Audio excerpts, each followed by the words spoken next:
আসসালামু আলাইকুম। কেমন আছেন সবাই? যারা ফ্যাক্টরি থেকে প্রোডাক্ট নিতে চান যোগাযোগ করবেন আমাদের সাথে। আমাদের নিজস্ব ফ্যাক্টরির প্রোডাক্ট প্রচুর পরিমাণ কালেকশন এবং সবথেকে বেস্ট কালেকশন কিন্তু আমরা দিচ্ছি। অনেকে এই প্রোডাক্ট গুলো কপি করছে কিন্তু ভাই আমাদের মতো প্রোডাক্ট কেউই কিন্তু করতে পারবে না। প্রত্যেক ডিজাইন হয়তো কপি করতে পারবে কিন্তু আমাদের যে ডিজাইন গুলা বা আমাদের যে ক্যাটাগরি কাপড়ের এইটা কখনো কিন্তু কপি হবে না। আমি আমাদের ড্রেসগুলো দেখাই। আজকে কিন্তু প্রচুর পরিমাণ কালেকশন ঢুকছে, প্রায় 40 টা ডিজাইন ঢুকছে এবং আপনাদের সবার পছন্দের যে ডিজাইনগুলা মাশাআল্লাহ।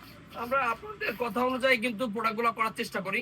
আপনারা যে ধরনের আমাদের কাছে আবদার করেন আমরা সে ধরনের ডিজাইনগুলো করার চেষ্টা করি। দেখেন একদম বেস্ট কোয়ালিটির প্রোডাক্ট যেটা হচ্ছে পাকিস্তানি হুবাহু পাকিস্তানি প্রোডাক্টটারে কিন্তু কপি করা হয়েছে এবং সালোয়ার এরকম সালোয়ার কেউ দিবে না। হয়তো অনেকজন জমজম বিক্রি করে এরকম সালোয়ার কেউ দিবে না। এবং এই দেখেন ওড়নাটা বিশাল সাইজের বিশাল সাইজের একটা ওড়না। প্রত্যেকটা ডিজাইন মাশাআল্লাহ মাশাআল্লাহ মাশাআল্লাহ সুপার হিট ডিজাইন। এরপর এই যে আরেকটা দেখেন যে ডিজাইনটাই দেখবেন